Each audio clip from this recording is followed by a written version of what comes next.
Welcome back, ladies and gentlemen, to part 38 of Let's Play Pillars of Eternity 2 Deadfire, and holy shit is that one big ass fucking footprint. So yeah, in the last part we were I changed my mind and started to do the Hisongo act. So yeah, that's what we're doing right now. And as you can see, it's going splendidly. Yeah. We are finding everything we need. I'm done up.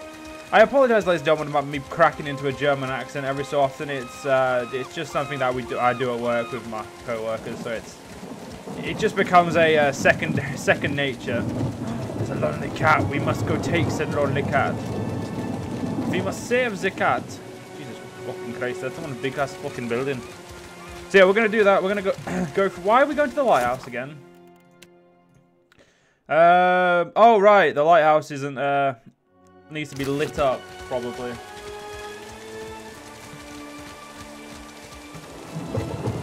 I can do that.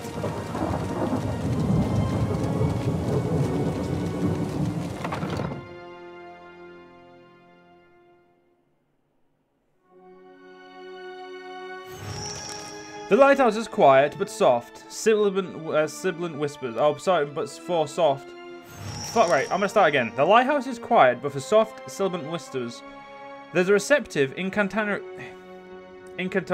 fuck you, game. Incantatory. Oh. Fuck you, game. Quality to them. Yet, as you cross the rough threshold, an old Naga with skin like cracked leather breaks off. He swivels to face you, bearing one broken fang. The sea-striped fiends send you to uproot the tree of the gods, yes? Their blasphemy knows no bounds. Give the order, Captain. Or just nod. I'm not picky. Maya's upper lip pulls back in a grimace. Jyoti's lifts her chin in an interest. His head twitches in the direction, his tongue flickering. So, the fiends corrupt even the sand-striped ones. Now I taste their stench on her. If you join them in befouling the Adra, then you will join them in death too. Ah, I've heard enough. Vengeance for my countrymen! Maya lets out a rallying cry. The creature hisses and advances on you, fangs bared. Looks like trouble. Here we go. That's a bit unfair, and they got a fucking extra movement. Fucking bullshit! Watch my hands. That's right, Alof. You put yourself in harm's way like a bell end. Wait a minute. Wait a second. I've just realized something. Didn't I get a new fucking sword? Yeah, I did. Looks cool as well.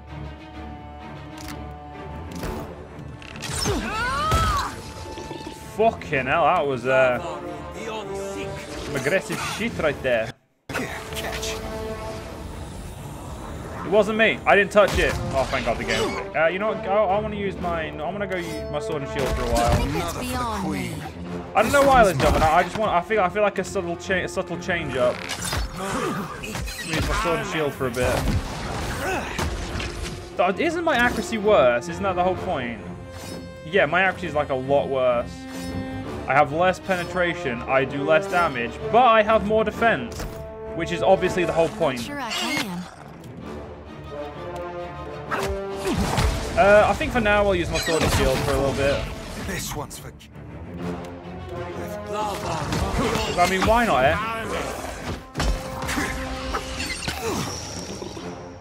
Right. I'm here.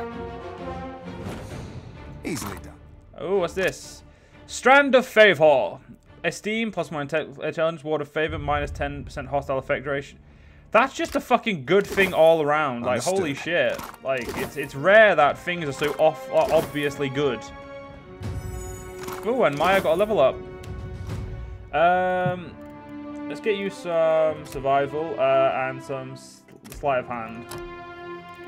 Skill-wise, what do I want to get you? Because you've got yourself some good-ass fucking skills. We could get, no wait, we couldn't get Vengeful Pet because we'd have to get Revived Companion. Why the hell do you not have that? And then we could get Vengeful Pet. No, I'm good. Evasive Fire, Master's Call, Binding Roots. There we go. Oh, there we go. So Binding Roots is definitely... In D&D, that's a fucking great spell, so I would assume it's only as good here. As good as your as hand good. touches the dim Audra, you feel the same cool, pricking sensation that you did when you touched the pillar near Port Mage. You concentrate on the pillar. The world around you swiftly falls away, leaving only the vast emptiness of the in-between.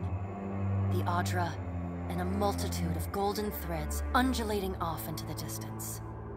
For a second time, you gather the threads in your mind and bind them together, forming a solid tether that ripples out toward its distant anchor. Again, a crack sounds from the terminus.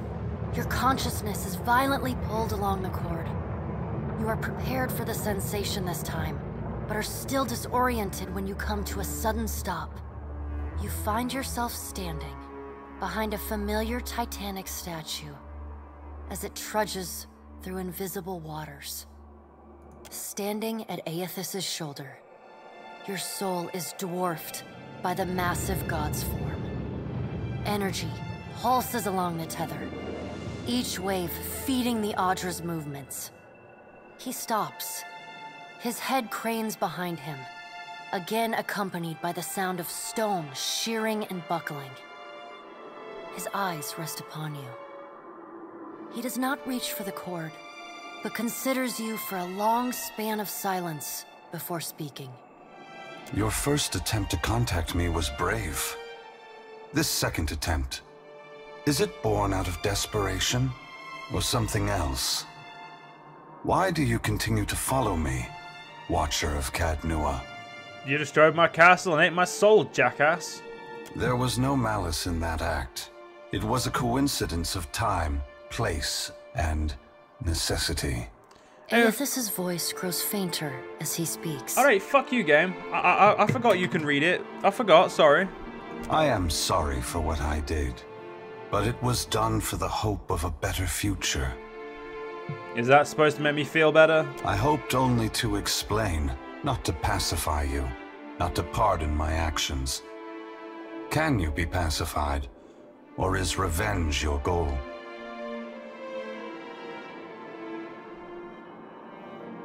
Unless revenge could undo the damage you've done, no. To take a full tally of the damage I have done, one would have to stretch their gaze hundreds of lifetimes before yours, Watcher. I cannot undo what I have done, but perhaps I can help make a better future for us all. Aethys becomes silent. You can sense his presence advancing back along the cord between you. His energy flows over your hand, tendrils of light probing into the air around you. They poke and prod at the silent lost souls hovering in your vicinity. You are in a unique position. In spite of the work of the Leaden Key and Hand Occult, you have seen through our facade. You know the gods' true nature.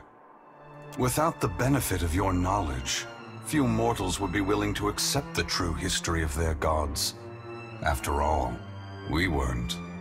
The last time I walked Aora, I made a mistake in not revealing my true purpose. I believe you would understand it better than most. Well, what are you waiting for? The gods want answers. And after we are finished here, I'm certain they will call for you at the hour of their choosing. Won't they, Watcher? Yes, I will tell you, but this is not the time. As I take this body farther from the lighthouse, the tether grows weaker, and I have already tarried too long. Soon this link will unravel completely. If I have not reached my destination when that happens, I will need to pull more souls from your world. Well, let's not let that happen then. I will do my best. Do yours, Watcher. The edges of Aethys's massive form blur and dissolve. The huge figure retreats from you. As it moves, the tether begins to rapidly unravel. As Aethys speaks, his voice sounds garbled, fragmented, and distant. If you would know more, find me at the Ashen Maw in Margren's Teeth. I must rest there before I begin my final work. When I leave that place, you will not be able to follow. Before I go, I should return some of this to you. I still have need of the great power of your soul, but I can spare you this portion. A pulse of energy moves back along the golden cord toward you. It feels familiar, comforting, even before it contacts you. The energy washes over you, flooding you with feelings and memories you had thought long forgotten, until they settle back into the cracks of your soul. And then the tether and cord snap, Aethys's figure evaporating into dust that mingles with the endless gray expanse. Heat rushes over you, and the uncomfortable sensation of the Audra Pillar's presence cuts off. The gloom of the in-between is pierced by the light of the living world. You are back in the lighthouse, no longer dim. The luminous Audra beside you is filled with warmth and light.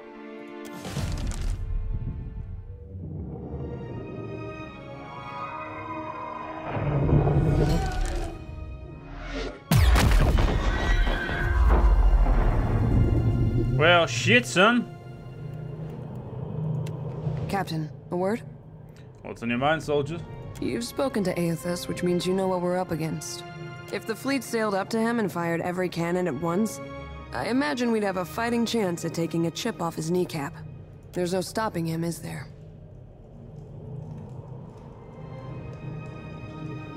I'm not ruling out the chance of an unlikely solution. So, that's a no? She sighs away some of her tension, rolling her shoulders and cracking her neck. I suppose there's a certain appeal to recognizing the inevitable. We don't have to waste our breath trying to stop it.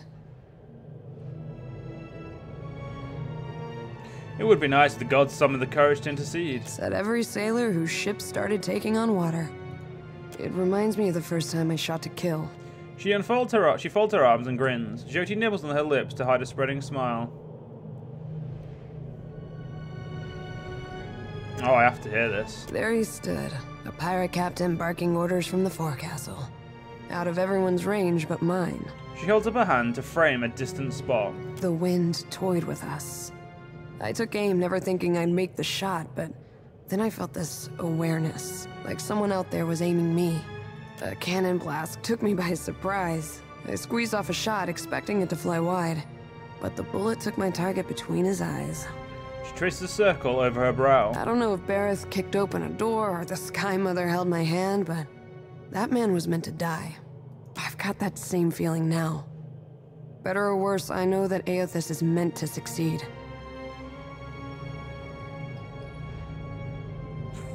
Wow, that's... Thank you for your helpful reminder of my own insignificance. Hope I didn't take the wind out of your sail. Whether or not we can change anything, at least we can say we were there. That's more than most people get. Alright, let's be off. Show me. I hope you know what you're doing. This luminous Audra ought to be able to take my souls, Watcher. What do you say? Let's try it. A gleaming pillar of luminous Audra towers above you. Well, okay. As Jyoti stomps confidently towards its base, a grin ripping wide over her face. Get ready to witness the feat of a lifetime, Watcher. I'm about to do God's good work. To single-handedly shepherd a multitude of souls straight into the depths of hell. She rubs her hands together, drubs her palms against her hips, and snatches up her lantern, eager, ready. She wriggles her shoulders and pops her neck, stance subtly widening. I'm gonna say nothing. After a moment, Jyoti blows out a slow breath, and her lantern begins to pulse with an increasingly brighter and harsher glower. All right, soul flock. Give my regards to the afterlife. And get born again soon. As she exhales those last words, she presses her palm onto the flat, cold expanse of the gem-like growth. Fingers trembling, and like fireworks going off, the light from her lantern flares blindingly bright. Electricity, no, hypercharged soul energy, whips across the air, lashing open Jyoti's skin, traveling the pathway of 1,000 branching veins and capillaries. The strike bursts Jyoti's bloody form, face to neck, and to arms and lower, and she screams, her voice a secondary crack across the sky. I'm gonna break the connection. You grab Jyoti's sword to tear from the Audra pillar, but the second you touch it, the energy jags and zings, through you, blasting you several feet away from the crash in a crash of armor and limbs in pain. Shaking, Jochi screams louder. Stop. Keep the sauce yourself. Are you plumb crazy? I'll break it off now. I'm gonna get thrashed. No, I ain't stopping. The lantern travels so violently it nearly cracks, but then there's a massive wave of purple essence rushes from the lantern. It swirls up and around the Adra, crashing along the glimmering surface before being sucked inside. The Adra pulse is brighter, then darker, then even brighter, blindingly. There's a howling, then the Adra cracks and a jagged sharp tumbles to the ground. Ugh, son of a god's darn motherless cur. That hurt worse than a back-to-back whooping from Uncle Angbert's quarterstaff. Hell, and I only gotta do it again and again on cycle until the day I die? You don't have to do anything you don't want to. Ugh, but the guild says I do. I can't turn my back on my purpose any more than I could Aora in need. I never did want to take the easy route. She nods. I'll keep reaping more souls then. Do my duty till I fall to dirt and bones. Never you worry though. I'll see to dumping my lantern in the future on my own. Thank you for finding me a way to handle my burden, even if it does involve the occasional jolt of pain. Chest heaving, Jyoti scrabbles for the Adra shard embedded in the ground, the crystal slick with blood from her palm. She shoves it into her pocket, then shakes her head. We got the luminous Adra mantle. Darn if I don't feel so light I could float away. She casts an odd look to the darkened lantern before turning you a whimsical smile. Doing any better? My bones are still a little jangly, but yeah, I think I am.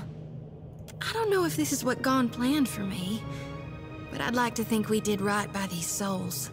We're bringing light to the darkness, ensuring spring follows the coming fall.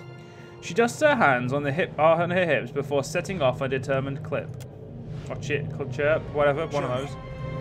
Let's go up this lighthouse and get that cat. I don't give a shit if I've done what I was meant to do. I want my fucking pet.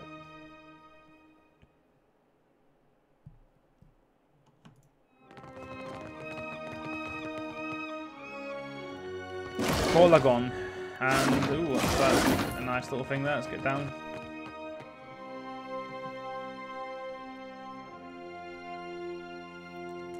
Alright.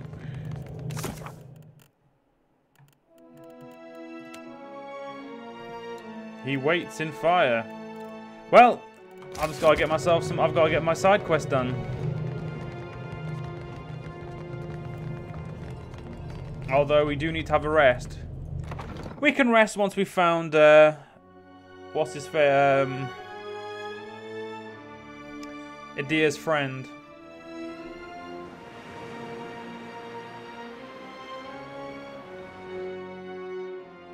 If I'd known there were that many in the water.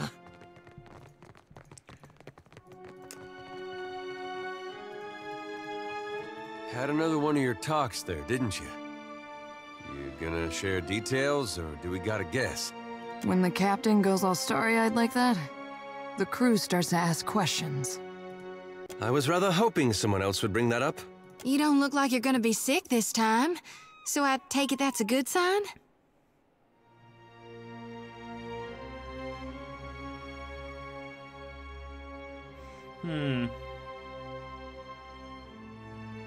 Yeah, I'll live.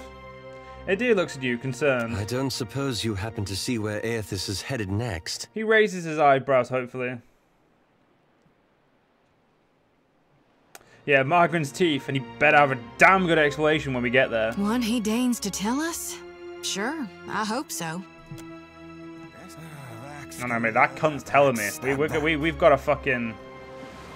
Whoa, that cunt is definitely telling me. I'm gonna try this other grenade. Plus, it's good. I mean, not every, hardly anyone does the type of damage that would require.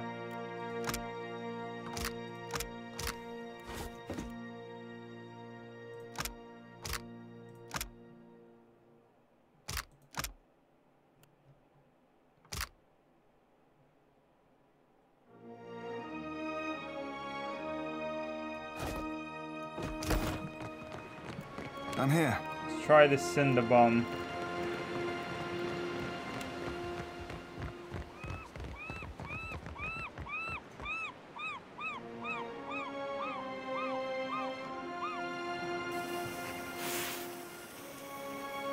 Show